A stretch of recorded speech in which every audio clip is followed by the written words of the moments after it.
Marcelo Mantelli, uma live da Federação Brasileira de Veículos Antigos, FBVA.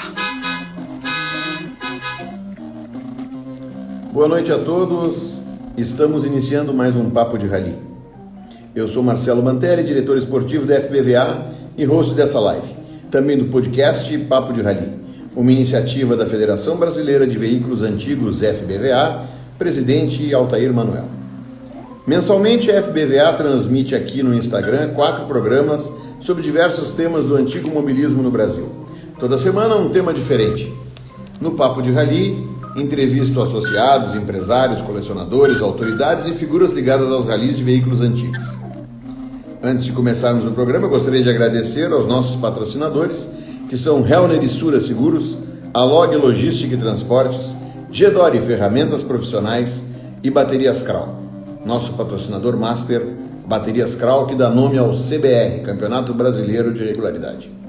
Temos também o Talk Show com José Paulo Parra, A Hora Delas com Gissa Bifano e o Tempo Técnico com Fábio Pagotto.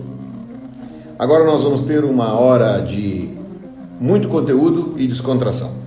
Esse veículo é muito importante para que a FBVA possa fortalecer o compromisso com cada clube associado e divulgar a paixão do brasileiro pelos veículos antigos e pelos rallies.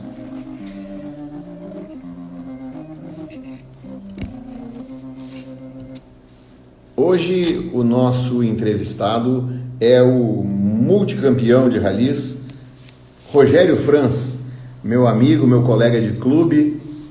E Rogério Franz é engenheiro mecânico formado pela PUC e já foi fazer engenharia mecânica exatamente porque é um apaixonado por automóveis. Antes de começar a conversa com o Franz, eu vou dar uma lida rápida aqui nos eventos, né? Que nós vamos ter no dia 28 do 11, a Expo Mopar, em São Paulo, do Mopar Brothers. E no dia 27, a exposição de veículos antigos de Maricá, no Rio de Janeiro.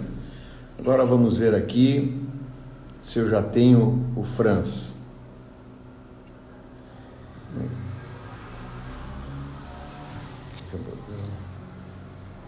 Sai daqui, cancela.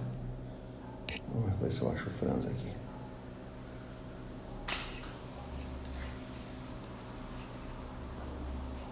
Não, ainda não. Estamos esperando o Rogério Franz aí. Ainda não tá, né? Ainda não entrou o Franz.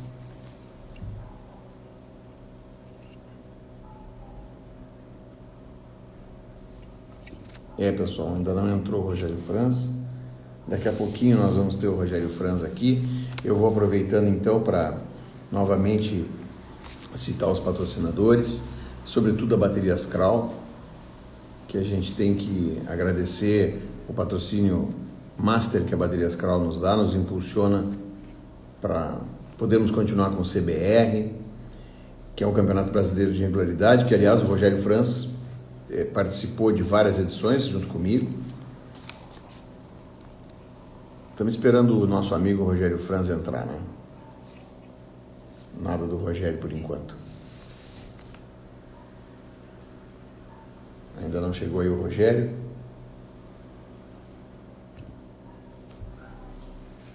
Enquanto isso, eu estou vendo aqui que nós temos amigos que já estão nos acompanhando. O Roberto Suga, boa noite, Suga. Satisfação, estamos esperando o Franz, que ainda não entrou. O Chau, Antônio Chau, grande amigo. Oi, Gissa. Gissa, boa noite. Eu gostei muito da sua última live, Gissa. Estava sensacional com a Dona Edith Suga.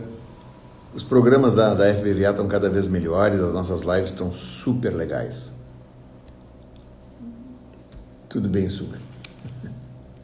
Ô Jorge Loman, grande Loman. Olha só, quase que deu nada, Gissa. Maravilhoso o teu programa. Sabem que Porto Alegre teve um temporal assombroso e nós ficamos sem luz, sem sinal de celular. Eu tive que sair de casa, vim correndo aqui para o escritório. Normalmente eu faço com o com o cenário lá da minha casa, com o MG. Agora eu estou aqui no meu escritório, que tem um outro cenário. E chegamos a correr risco de ter que cancelar a live, mas felizmente entrou. E o Franz me ligou há pouco, disse que estava pronto, está sem luz na casa do Franz, talvez seja esse o problema. Ele me ligou e disse que estava sem luz, que ia funcionar só no 4G. Estamos esperando o nosso amigo Franz aí.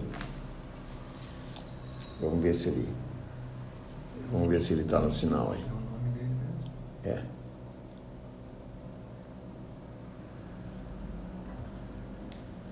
Nada ainda do Franz. Estamos esperando o nosso convidado. O Franz deve ter tido algum problema.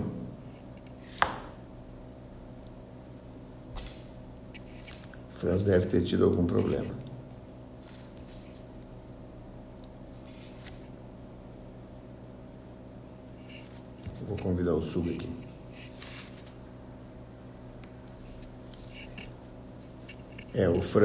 O Franz deve ter tido algum problema, pessoal. O Franz deve ter tido algum problema, porque a gente está tentando contato com ele na outra linha e ele não fala. Nesse meio tempo, eu quero aproveitar então a presença aqui na live, se não, do meu querido amigo Roberto Suga.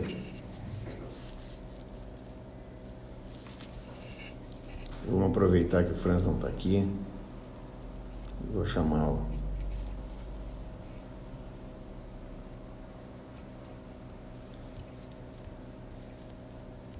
Ok, está aqui.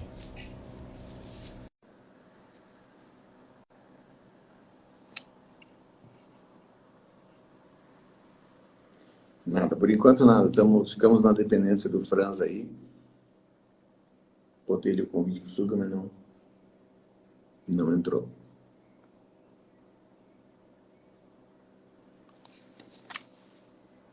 Bom, amigos, eu acho que eu vou ficar vamos dando mais um tempo para ver se o Rogério Franz se aproxima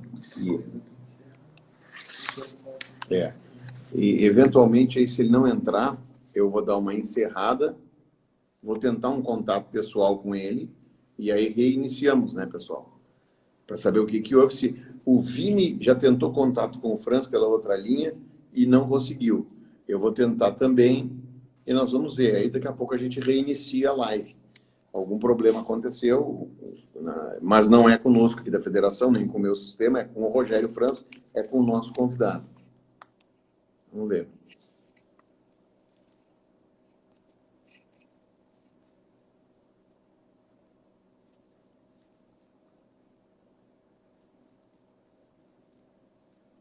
Nada. Por enquanto, nada do Franz. Vamos ver, ele vai entrar aí. Tá, o Vini me avisa aqui pelo outro aparelho que ele já está vindo. Tá chegando o Franz. Tá aí, ó. Chegou o Franz. Vamos ver. Agora fecha aqui, né? Vamos ver. Tá aí. Tá aí. E aí, Rogério? Pensei que não ia conseguir. Já estamos aí há mais de 5 minutos tentando o contato. Deu certo no final. Agora, a gente está sem luz aqui em casa também. Estou com lanterna, né, Marcelo? Em função do temporal, mudou toda a cidade. Sabe que eu estava comentando com o pessoal aí, eu tive que sair correndo de casa e vim para o meu escritório, porque em casa eu não tinha nem luz e nem sinal de celular. Alguma torre de celular perto da minha casa também caiu. Eu estava sem serviço. Aí corri aqui para o escritório, deu certo. Eu estou com 4G aqui. Eu estava com 0 em casa, sem serviço e sem luz. Aí aqui no escritório tudo funcionando, graças a Deus. E que bom que estamos conseguindo falar contigo. Agora, a gente passar esses percalços, né, Franz? Isso aí parece os percalços de rally, né? Surpresas que a gente tem que dar um jeito. Quantas vezes já ficamos sem luz? Sabe que eu fiz certa vez um rally, foi um rally na Itália, que o meu carro ficou totalmente no escuro, sem luz nenhuma, funcionando, mas sem luz nenhuma, e começou a escurecer. eu tive que ser escoltado entre outros dois colegas de rally, porque eu não tinha mais luz. Então, essas coisas aí fazem parte. Mas que bom, Franz. Vamos começar, então, o nosso papo de rally? Vamos lá. Franz, quando é que tu descobriste a paixão por rallies de carro clássico? Pois foi assim, Marcelo. Eu fui convidado uma vez por um amigo meu, naquela época que a gente fazia o PC presencial, né? Para fazer um PC, uma prova do Rally Internacional aqui do Classic. Isso, se eu não me engano, foi em 2006.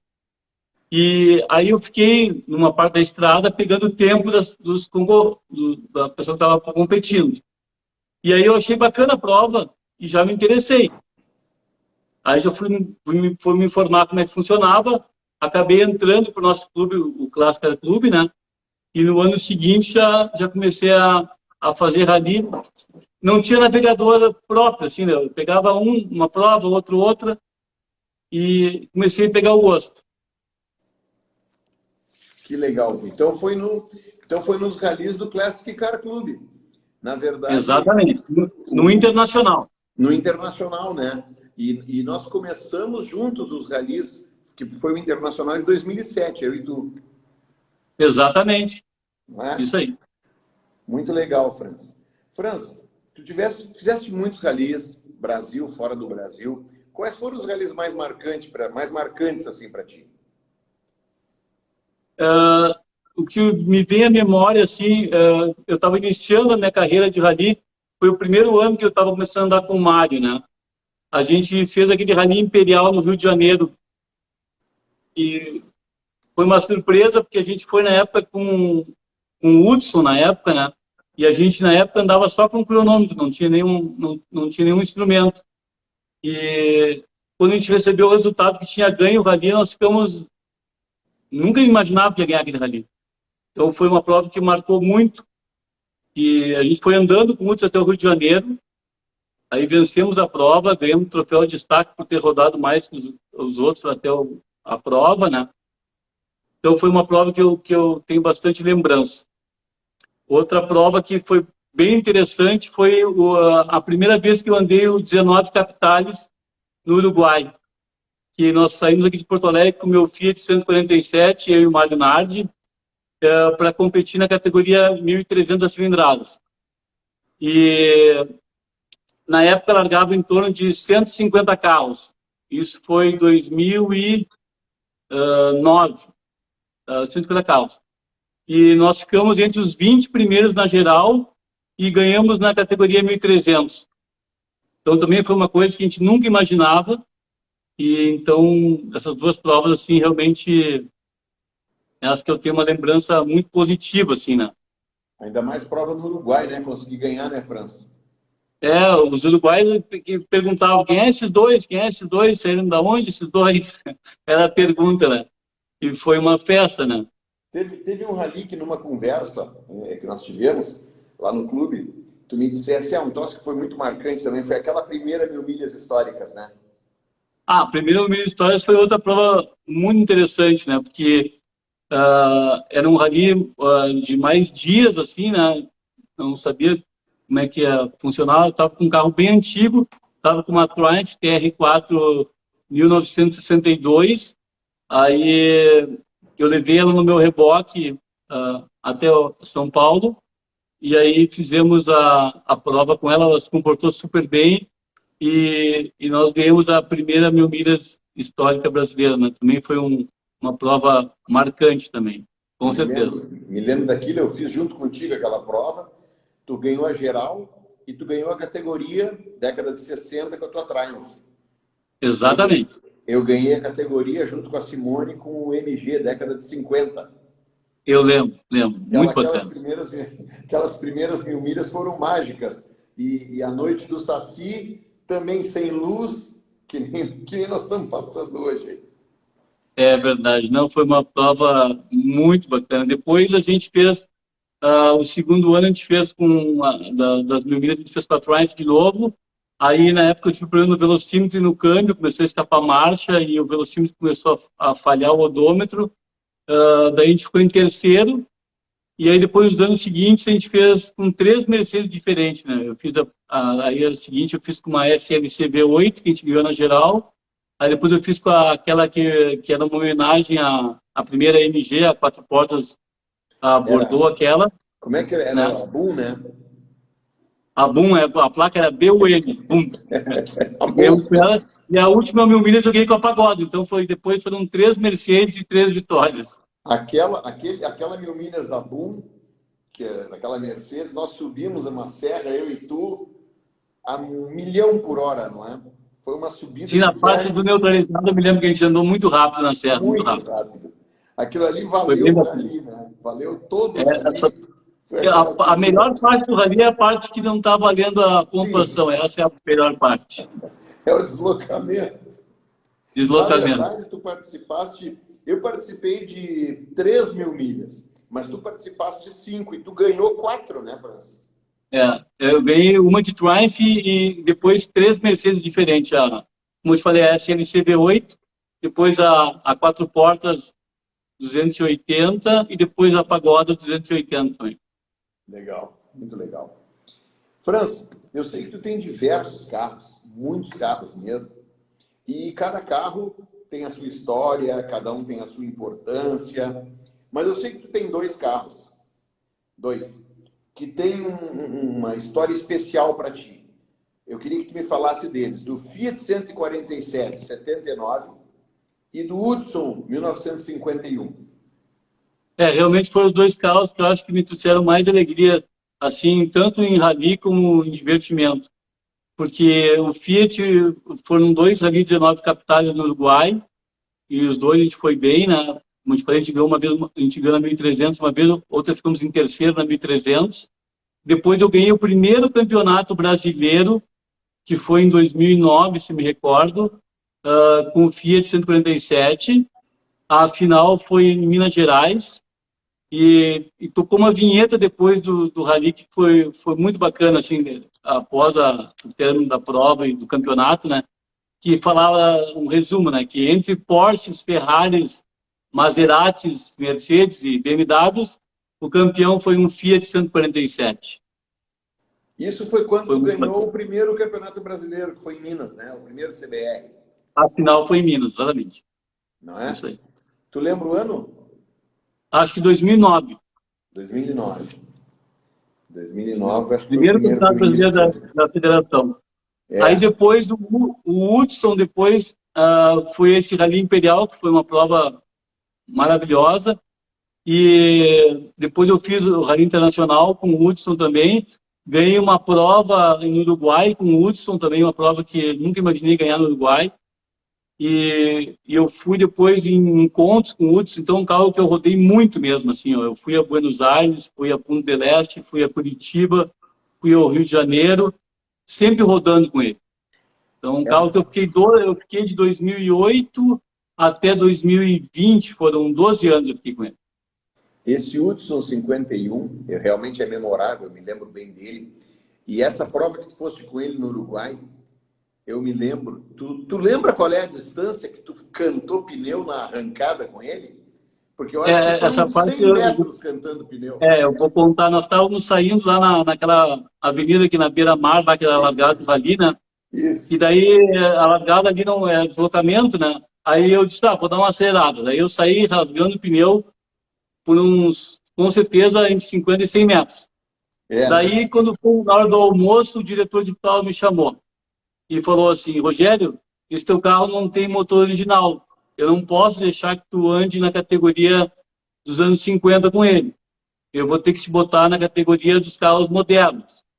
Aí eu disse assim para ele: não, por mim tudo bem, eu vim aqui para me divertir, qualquer categoria tá bom, né? Aí, acabado o rally, eu ganhei na geral. Aí ele disse: contigo não tem jeito. Foi engraçado. Era o Edgar Kerstin. Eu acho que era ele mesmo. Era o Edgar Kerstin. O Edgar chegou para mim e disse: mas pelo amor de Deus, o que é que tem no capô daquele carro do Careca? Aquele carro tinha um motor 302 Ford. Realmente era bem forte aquele carro. Um motor de máquina. E era belo, né, França? Belo. Hoje está com um amigo meu, pelo menos continua aqui em Porto Alegre, a gente pode ver ele, continua com um amigo nosso aí, que gosta de talentinho também. Legal, legal, Franz. Franz, nos ralis acontecem muitas coisas, ou engraçadas, ou pelo menos pitorescas, se não são engraçadas, né? Conta um ou mais de um fato pitoresco ou engraçado que aconteceu contigo em rali. Teve uma prova que eu fui com eu tinha um Opala com motor V8 na época, que eu tinha botado um Opala SS74, e eu cheguei num posto de gasolina aqui em Porto Alegre e pedi para a menina que ia abastecer completo o tanque. Ela pegou, botou um pouco de gasolina e disse, já está cheio.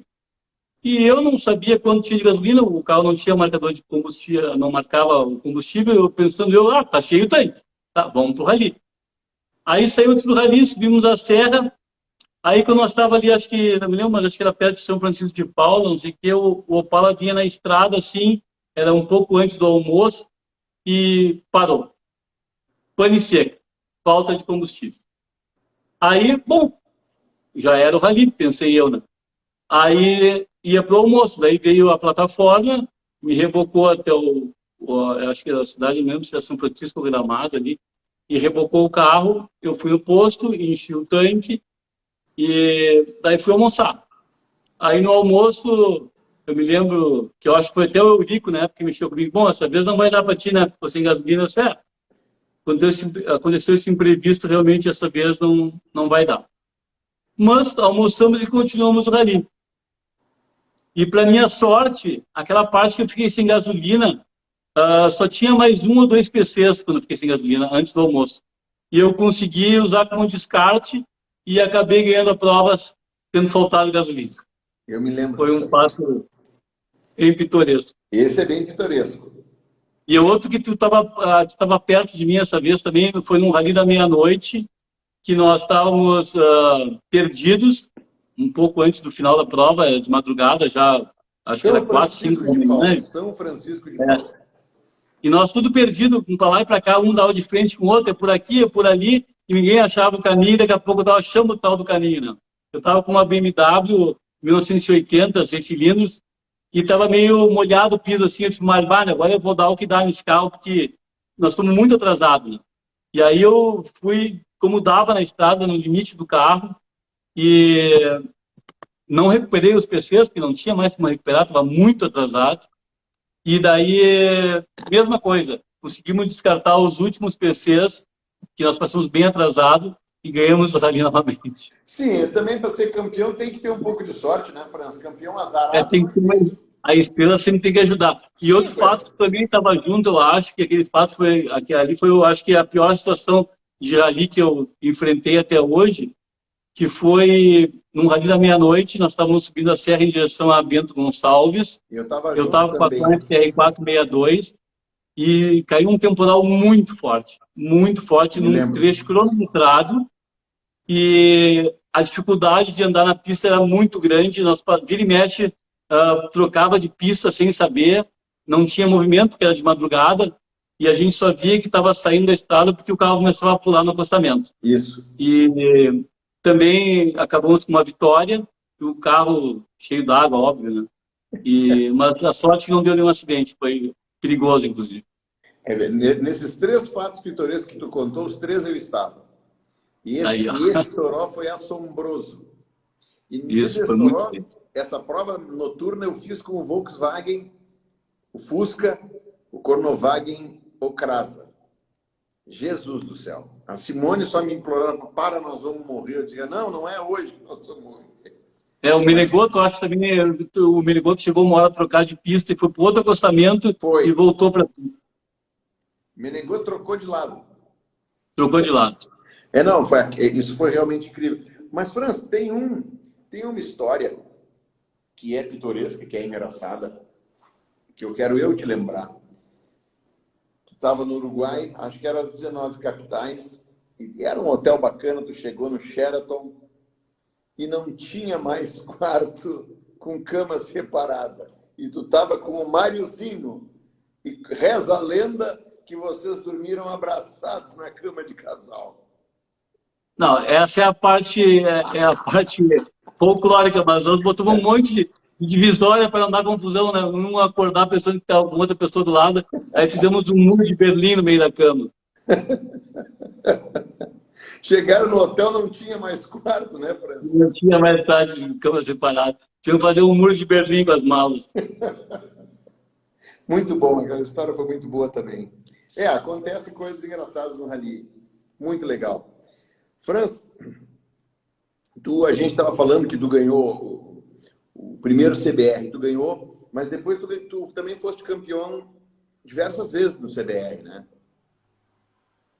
Eu acho que não foi muito, Marcelo, porque eu fiz poucos campeonatos brasileiros, assim, eu fiz o primeiro, ganhei, depois o segundo, aconteceu um fato chato em Brasília lá, né, e não vou comentar isso aqui agora, e daí eu fiquei em segundo, aí depois eu acho que eu fiz mais de terceiro campeonato, quarto, e eu achei que começou a ficar muito, assim, muito longe para fazer todas as etapas, né, e daí tinha muita prova de rally fora do brasileiro também. E daí eu acabei agora fazendo as provas mais próximas de Porto Alegre, ou quando tem um rally de uma dimensão maior, que nem as Belmeiras históricas, e que nem eu fiz agora esse ano, tive a chance de fazer um rally esse ano, que o Luiz César organizou aquele rally para Foz do Iguaçu, e eu fui, como eu gosto sempre, né, fui rodando de Porto Alegre até São Paulo, aí fui com uma BMW 850 V12, e fiz a prova depois de São Paulo até Foz do Iguaçu. Foi uma prova bem bacana. Aí eu fiz com a Mônica Fleck, a primeira vez que ela fez um rally, né? E eu acho que foi a primeira vez que ela navegou na vida dela, chegamos em quinto na geral, com um resultado muito satisfatório. Muito bom. Esse rally, o Run to Falls, foi organizado pelo Luiz César Pereira, né? Que é do British Historic Cars, né? British Historic Exatamente. Cars. Exatamente. E as coisas que o Luiz César faz são sempre muito boas. Passamos por locais belíssimos, assim, uma culinária excelente, hotéis muito bons, uma turma muito boa, assim, um evento que a gente estava precisando depois dessa pandemia toda aí, a gente estava precisando de um evento desse porte. Né? Franz, mas então, assim, como é? Eu queria saber, nós estamos falando do CBR, aí entrou o assunto do Run to Falls, do British Car Stories. E como é que tu avalias o CBR, Franz? Não, eu acho um campeonato super bacana, eu acho que todo mundo deve ter uma experiência de fazer algumas vezes, assim, né? Eu acho que é bem organizado, assim, e eu acho que as pessoas devem competir. Quem não fez tem que ter essa experiência no currículo. Né? O CBR, ele tem provas assim muito interessantes, como Brasília Histórica, que é feita numa cidade, Blumenau, vai em Santa Catarina. No Rio Grande do Sul são 2 etapas, que é o Rally Internacional e o Rally dos Vinhedos. Tem etapa no Rio de Janeiro, tem etapa do Rally do Alfa, agora vai ter etapa do Rally do MG. Vale a pena. É bem mesclado. Essa parte é muito interessante, que cada clube se esmera para fazer um bom trabalho. É verdade isso, é verdade. Nós já fizemos diversos rallies no Uruguai juntos, inclusive, né, França? E como é que tu vê essa comparação Brasil-Uruguai nos rallies? Como é que tu... essa correlação do rally uruguaio com o rally brasileiro? O que acontece que eu vejo assim é que os uruguaios eles já fazem rally há muito mais tempo que a gente, né? Então eles estão um passo à frente com certeza, assim, né? Tipo nessas provas de grande porte lá que vai os caras bons andar, a melhor colocação que eu fiquei na geral até hoje em prova grande foi 10º lugar. Foi a melhor colocação na geral que eu consegui fazer até hoje, né? Já ganhei em categorias, como eu te falei, na 1.300 eu ganhei. Em rallies menores eu cheguei a ganhar a prova no Uruguai. Agora, em rally de grande porte, onde vai bastante gente assim, andar, a melhor colocação que eu e o Mário conseguimos chegar foi 10º lugar. Eu concordo. A gente ganha bastante aqui no Brasil, né? Mas no Uruguai eu consegui chegar uma vez 5º da categoria e 3º da categoria. Geral, não. Geral, eu fiquei mais para trás. E realmente eles são muito à frente, assim, né? Eles treinam... eu sei de histórias que, tipo assim, vão fazer um rally, vamos supor, de grande porte, né? Que eles chegam a treinar fim de semana anteriores, eles chegam a andar 1.000 quilômetros de treino. De treino, 1.000 quilômetros. Eles se dedicam a... Se dedicam para valer. Agora, hoje, a gasolina R$ 7,00, eu não sei se a gente consegue treinar tanto. Bom, agora diminuiu para 500 quilômetros. Sabe que a gente começou a ganhar os ralis, eu e a Simone, e nós treinávamos, fazíamos com os uruguaios. Nós treinávamos, também treinava. Sim, sim. A gente treinava, antes do rally a gente treinava. É o único jeito. Mas treininho básico, só pegava um rally anterior e andava ali, né, 50 quilômetros. Coisinha bem básica. Mas agora não treino mais nada, porque está muito cara a gasolina também. É verdade. Está difícil de treinar agora. Muito bom. Franz, conta para nós, porque antes dos ralis de carro clássico, tu iniciou lá numa prova de pista, tu depois fez Copa Classic, depois até motocross tu fez, participou. Tu começou lá em 86, né, Franz? Em Caçapava do Sul. Exatamente. Mas conta a história desde Caçapava do motocross até chegar no rally de carro clássico. Então, vamos lá, vamos tentar fazer um resuminho aí. Eu me formei na PUC em Engenharia Mecânica em 1986.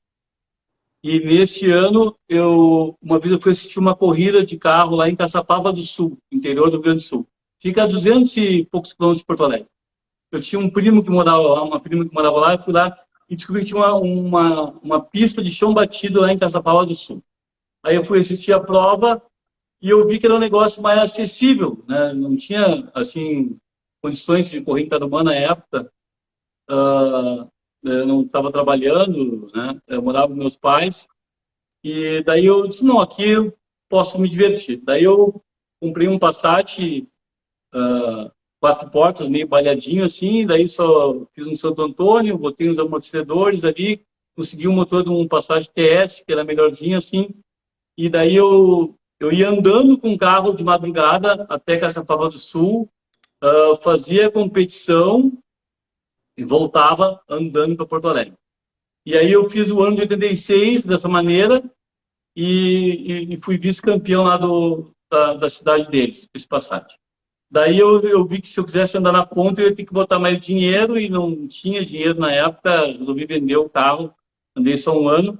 E daí fui correr de motocross em 88, que era uma moto de rua, praticamente, mais simples, fui convidado para andar. E daí fiquei de 88 a 91 competindo de motocross. Meu título melhor eu fui campeão um ano da região sul, não do Rio Grande do Sul. Eram 3 regiões que dividiam o campeonato, e a minha era a região sul. Eu fui campeão da região sul, um ano desses, e na categoria estreantes novatos, e fiquei em terceiro no Campeonato Gaúcho, isso na categoria estreantes.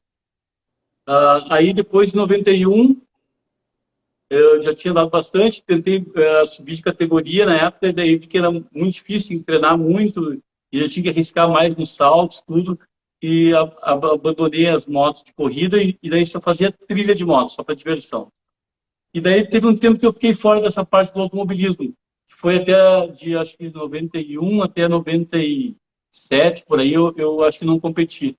Aí eu, na época, jogava muito torneio de tênis, me entretinha nos fins de semana jogando tênis e participando de torneios de tênis. E aí, ali por 98, 99, eu voltei a correr na terra com um amigo meu, daí era uma dupla, aí fomos vice-campeão gaúcho na terra. E aí, em 2000, eu fiz a minha estreia no autódromo de asfalto em Tarumã, que eu competi pela Copa Uno daí.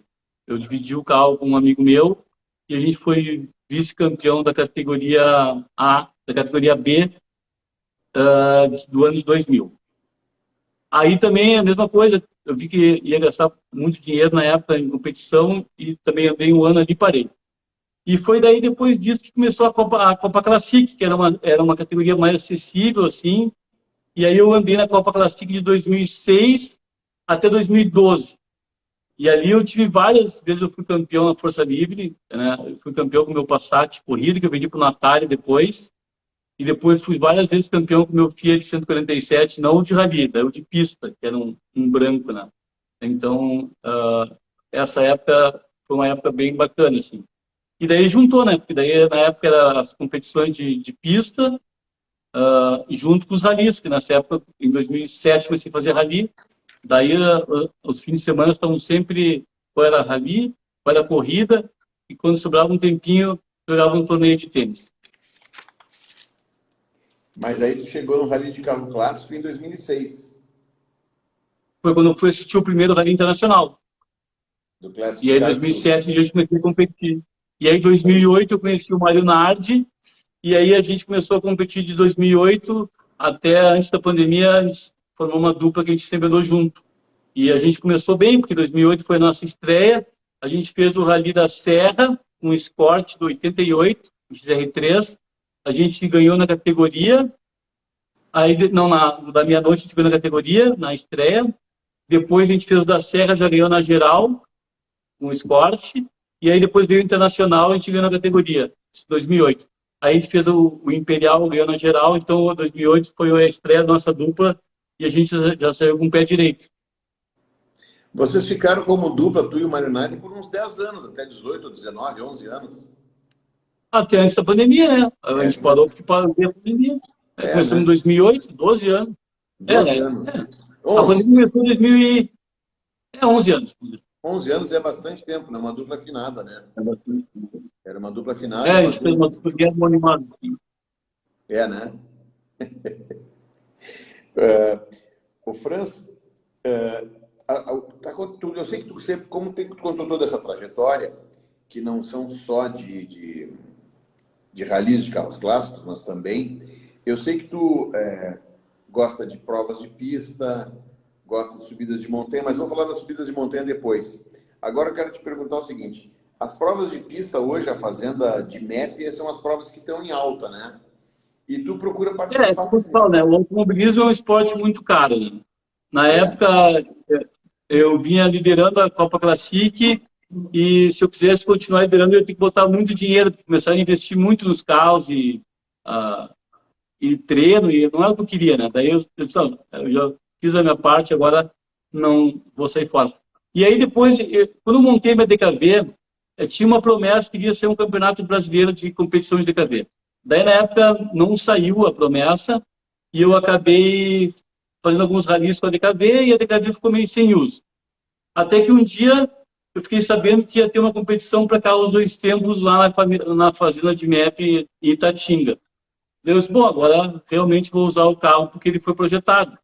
E aí eu já fiz 4 competições com ela lá na fazenda de MEP. Das 4 eu ganhei 3 na Força Livre com ela.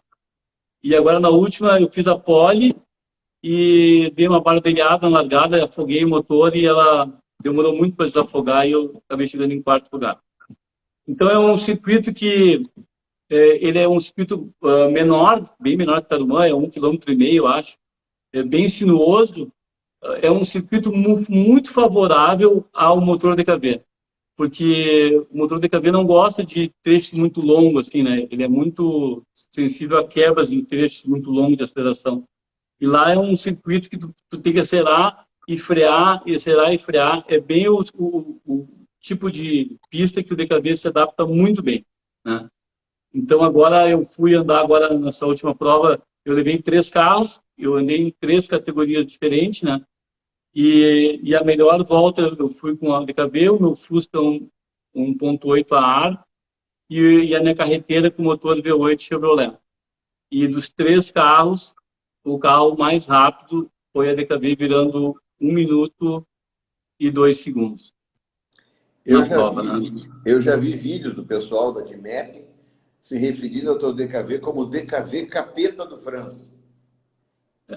Mas esse DKV eu tenho que agradecer, gostaria até de fazer uma homenagem aqui, né? Eu tenho que agradecer que esse DKV ele é todo preparado pelo seu Horst Ticker, que para mim ele hoje é com certeza a pessoa que tem mais conhecimento sobre preparação de motores de DKV.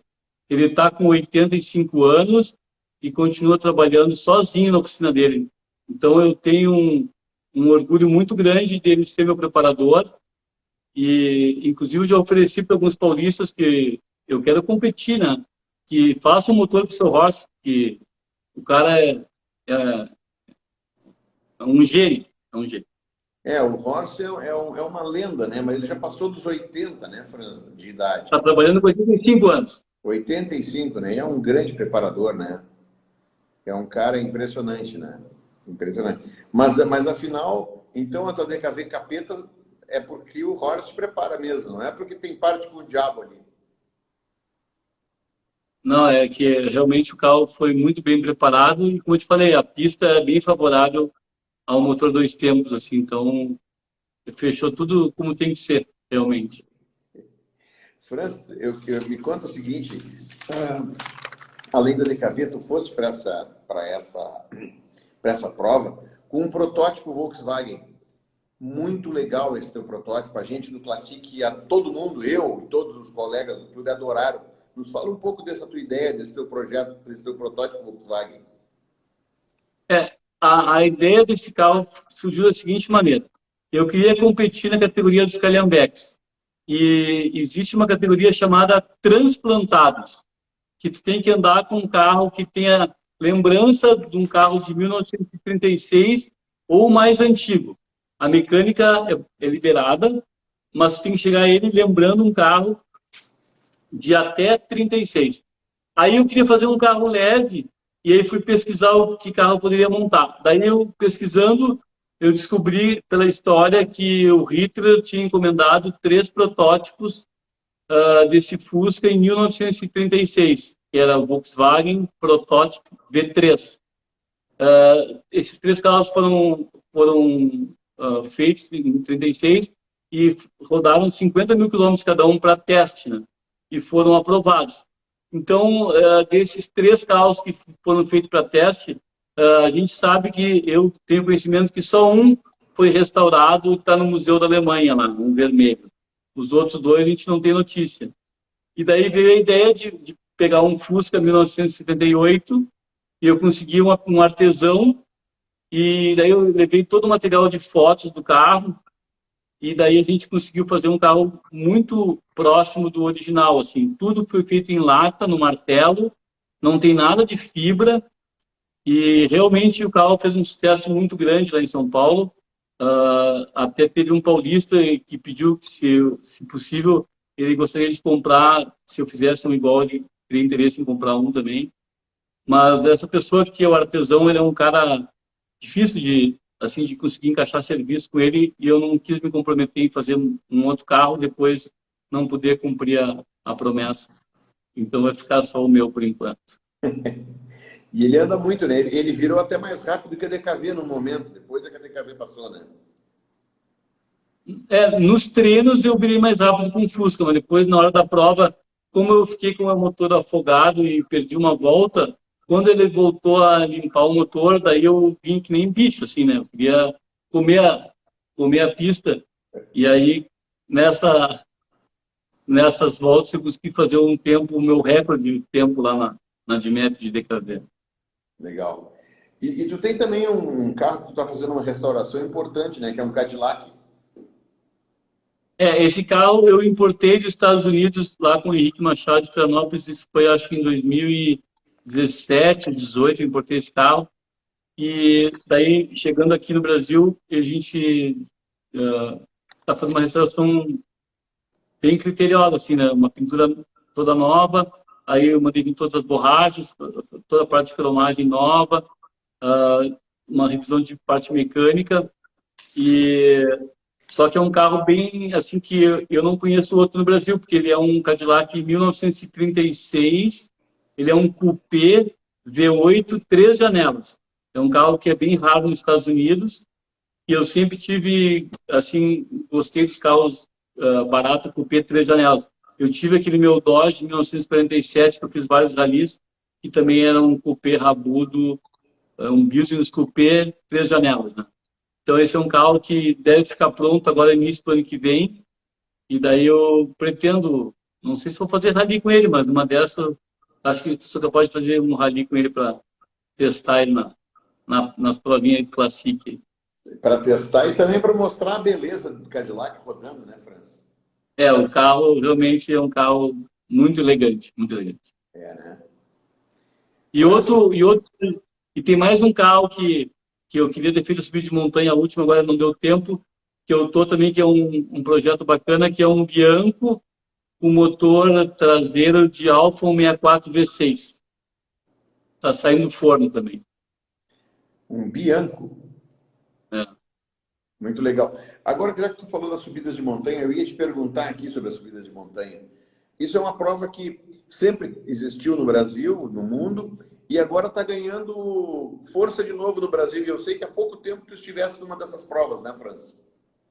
O que acontece assim, ó, em 2007, o Ricardo Traem organizou uma subida de montanha no Morro da Borrússia ali, 2007.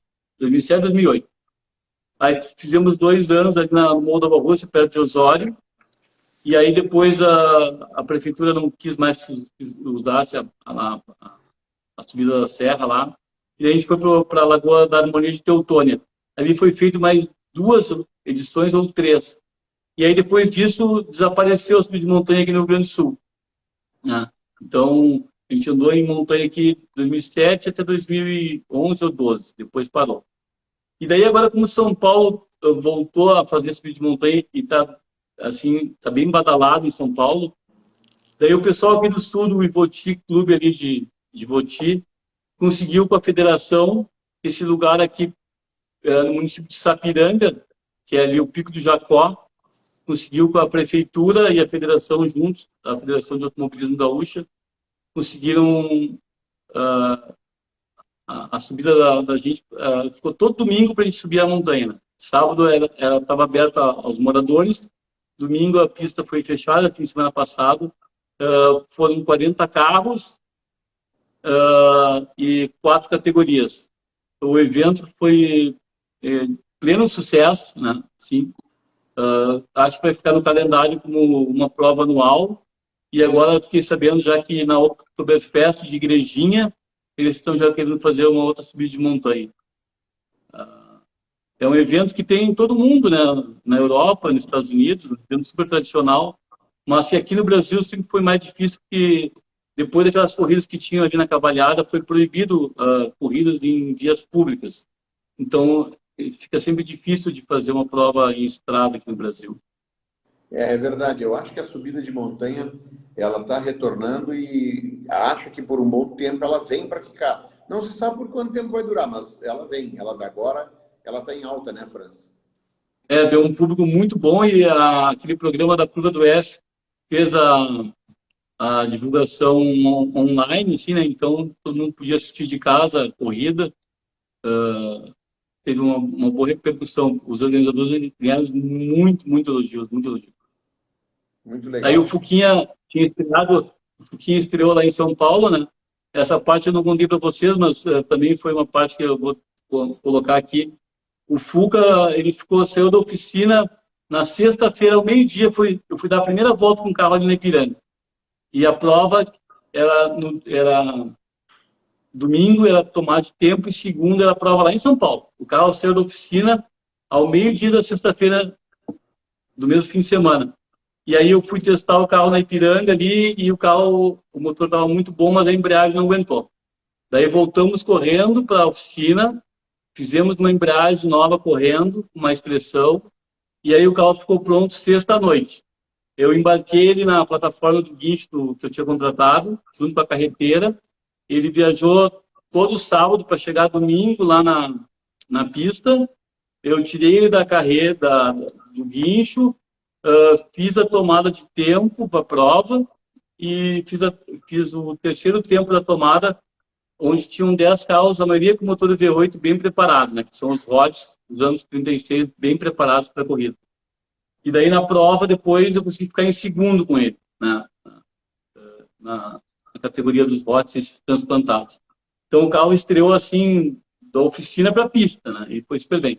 E agora na subida de montanha, eu participei na categoria Old School com ele, e dos concorrentes ele ficou em terceiro Fusca. Então já participou de 2 provinhas e foi bem nas 2 estreias, assim. Já beliscou um troféuzinho. O Fusca já tem 2 troféuzinhos na conta aí. Já beliscou um troféu o Fusca. Já ganhou um de segundo e um de terceiro, agora falta um de primeiro agora. Vamos ver. Agora, daqui a pouco ele leva o de primeiro. Legal, Franz. Franz, este ano aconteceu um fato bem importante para ti, né? Acho que a maioria das pessoas, muitas pessoas que estão nos ouvindo sabem o que são o Clube dos Jurássicos, mas tenho certeza que a maioria não sabe. E tu foste convidado para fazer parte do Clube dos Jurássicos. Então, nos conta o que é o Clube dos Jurássicos e nos conta do teu convite. Tá. É assim, ó, aqui no Rio Grande do Sul tem uma confraria chamada Confraria dos Pilotos Jurássicos. Essa confraria começou há 20 anos atrás de uma reunião de amigos que gostavam muito de DKV. Então, na época, era o seu Horst, o Oscar Leck, o Jordani, que é o presidente, e mais um ou dois que começaram a se reunir na oficina do seu Horst para conversar sobre carros e principalmente DKV. E de 4 pessoas foi crescendo, convidando mais todas as pessoas. E hoje a confraria ela deve estar com mais de 50 sócios, que a maioria são pilotos da década de 60, 70 e 80. Pilotos revelação, que foram revelação aqui no Rio Grande do Sul, né? Nomes como Leonel Friedrich, Jean Freire, Pegoraro, Fornari, Paulo Erli, né? Pilotos que Soldan, não quero falar muitos nomes que eu vou esquecer de vários aqui, né? Sim. Mas só as feras do automobilismo gaúcho, né? Então, essa confraria, ela faz sempre umas 4, 5 reuniões anuais, né? São jantares. E primeiro eu comecei a frequentar como convidado, aí um tempo depois eu fui convidado a ser amigo dos Jurássicos, que é outra graduação, e agora, felizmente, no 20º aniversário da confraria, que foi na oficina do Clóvis de Moraes, que foi um grande preparador de piloto, né? E foi comemorado o 20º aniversário. Veio pilotos de São Paulo, vieram até com jato particular, veio a família Esperafico, veio o Pedro Mufato, que está com 80 e poucos anos já para a comemoração. Aí estava a grande parte desses pilotos que fizeram nome nessa janta, né? E anterior à janta a gente fez uma prova em Tarumã festiva, não era prova, na verdade para as pessoas poderem andar com seu carro de rua na pista ou alugar um carro de corrida, né? Antes do jantar. E daí nessa janta, o Ronaldo Bittencourt, que é sócio do nosso clube também, que foi meu padrinho, aí me convidou a ser efetivado um jurássico oficial agora. Daí eu tenho uma cerimônia onde eu fui nomeado a ser um jurássico oficial. E eu tinha muita vontade de estar nessa elite dos pilotos, né? Porque não é só piloto que está nesse grupo de jurássicos, são pessoas que se identificam com o automobilismo. E então pode ter um jornalista, né? Pode ter um cara que não seja piloto, mas que seja convidado a ser jurássico.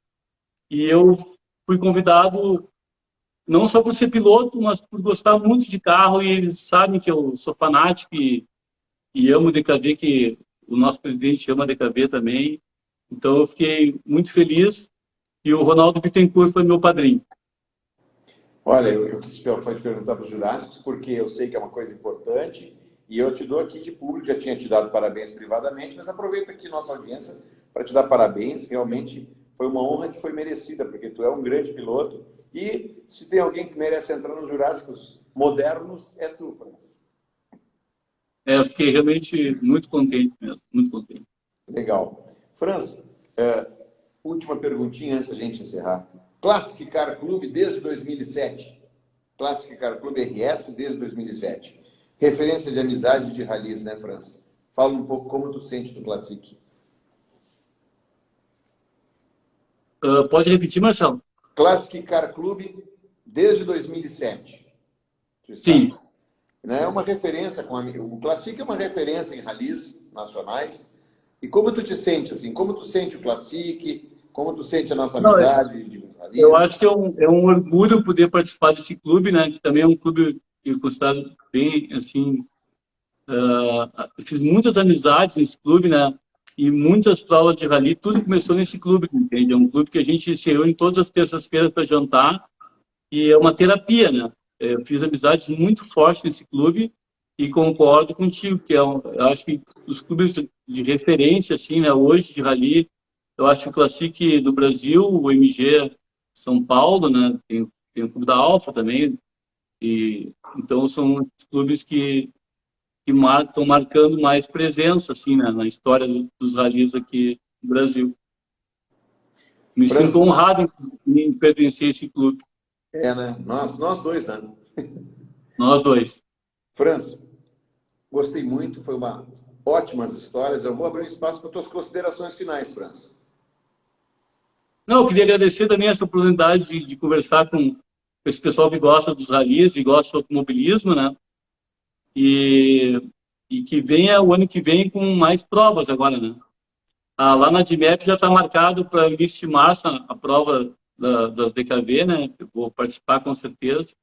E tomara que a gente consiga fazer o Rally dos Vinhedos. Eu acho que também é um rally que muito bacana, que é o que está reunindo mais carros em todo o Brasil, né? Em número de carros é o Rally dos Vinhedos. Eu acho que é para acontecer também. E nós, certamente, vamos fazer o nosso internacional ano que vem. E parece que o MG quer fazer as 1000 milhas, o Luiz César quer fazer uma prova muito bacana que termina depois lá no encontro de Araxá, e parece que quer fazer um rally também na Serra do Rio do Rastro. Então, eu acho que vai ser um ano que a gente vai poder curtir bastante o que a gente gosta, nossos carros antigos e os amigos que a gente fez por todo esse Brasil aí. Isso aí, que bom, Franz. Tomara que assim seja. O Classic Car pretende ter o Rally Internacional realizar em novembro do ano que vem, daqui a um ano, mas a gente vai tentar também fazer a famosa prova noturna, abril ou maio, o Rally da meia-noite. Vamos ver se a gente consegue no Classic Car. Não, vai dar certo, vai dar certo. Vai dar. Franz, eu te agradeço aos nossos amigos que nos assistiram, agradeço a ti, e vamos nos encaminhar para o encerramento.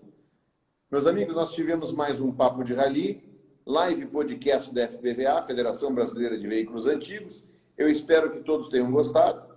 Eu novamente agradeço aos nossos patrocinadores, especialmente agradeço a FBVA, mas aos patrocinadores Helner e Sura Seguros, a Log Logística e Transportes, Gedore Ferramentas Profissionais e especialmente a Baterias Kral, que é o nosso patrocinador Master Franz, que ajuda na nossa brincadeira do CBR.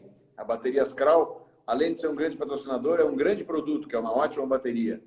Eu comprei para o meu Cadillac agora uma bateria Kral 6 volts. É isso aí, meu MG também tem baterias Kral.